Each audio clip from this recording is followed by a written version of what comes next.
Hallo, ich bin Klaus Angerhofer, Vordenker für Preisverhandlungen und heute erkläre ich das Harvard-Konzept für Verhandlungen. Entworfen wurde es von Forschern der Universität von Harvard in den 1980ern. Es hilft aus chaotischen Rundumschlägen zu einem konstruktiven Miteinander zu kommen.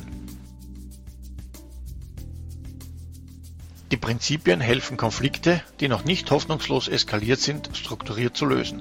Es ist notwendig, dass beide Seiten an einer Konfliktlösung interessiert sind. Bei einem Kompromiss gibt jede Seite ein bisschen etwas auf und keine der beiden Seiten ist wirklich glücklich mit dem Ergebnis. Bei einem Konsens sind sie sich einig, beide haben ein gutes Gefühl.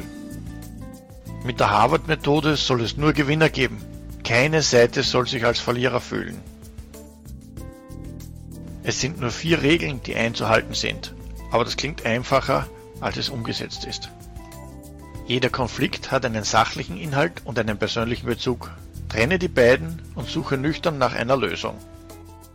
Man sagt das eine und will aber etwas anderes. Das erste ist die Position, das zweite das Interesse. Klärt, welche Interessen ihr habt. Schlagt Lösungsmöglichkeiten vor und hört dem anderen aktiv zu. Legt gemeinsam fest, wie die Optionen bewertet werden, was euch gemeinsam wichtig ist. Nicht jeder, dem man gegenübertritt, ist einem sympathisch. Ja, vielleicht habt ihr sogar schon negative Erfahrungen mit eurem Gegenüber gemacht. Das erste, was ich meinem Gegenüber zugute halte, ist, das ist jemand, der seinen Job macht und die Interessen seines Auftraggebers vertritt. Dafür wird er bezahlt und das ist okay so. Wenn er seinen Job gut macht, hat er meinen Respekt. Du bist okay, war für mich immer ein wichtiger Ansatz. In der Sache kann ich aber trotzdem hart bleiben. Wenn gar nichts hilft, überliste dich selbst ein wenig. Stell dir dein Gegenüber mit Blumen im Haar vor und lächle.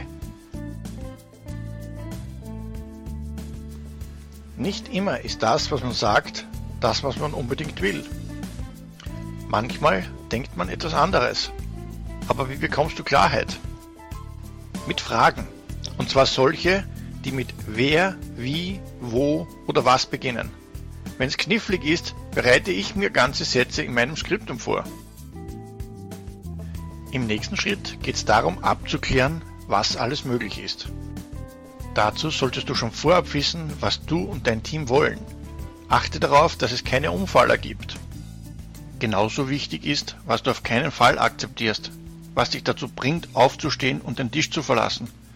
Was treibt dich so weit, den Konflikt weiter eskalieren zu lassen? Und dann gibt es noch Graubereiche. Dinge, die ganz nett wären, aber nicht sein müssen. Aber auch Dinge, die du aufgeben könntest, bei denen du handeln kannst. Oft sind das Zahlungskonditionen, Lieferdetails, Service, Ersatzteile oder Einschulungen. Und ganz spannend, die gleichen Hausaufgaben musst du für dein Gegenüber machen. Was will er sicher nicht, worauf könnte er verzichten oder was ohne Problem geben. Etwas, das gut als Eisbrecher funktioniert, ist eine Frage mit grundsätzlich einzuleiten und dem anderen aktiv zuzuhören. Das ist das mit, wenn ich Sie richtig verstanden habe, dann schlagen Sie Folgendes vor. Jetzt kommt noch eine echte letzte Herausforderung. Ihr seid ja schon fast Freunde und könnt nun gemeinsam festlegen, wie ihr eure Optionen zur Konfliktlösung bewertet. Oft ist es aber auch nur das Festhalten, was die nächsten Schritte sind, ob es eine Nachdenkpause gibt oder ob andere Leute involviert werden. So toll das Harvard-Prinzip ist, es ist nicht das Ein und Alles, das immer funktioniert. Der Fokus auf das Sachliche funktioniert nicht bei jedem Menschen.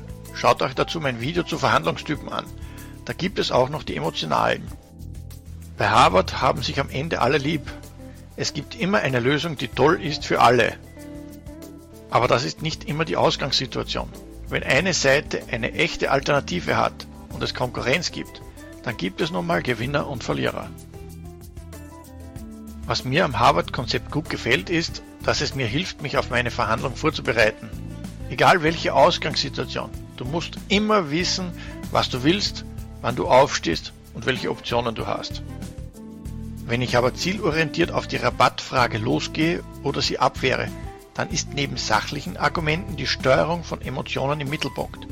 Wie ich das mache, zeige ich mit meinem Drehbuch. Viel Erfolg beim Anwenden der Harvard-Methode. Ich freue mich auf euer Feedback, wie es gelingt.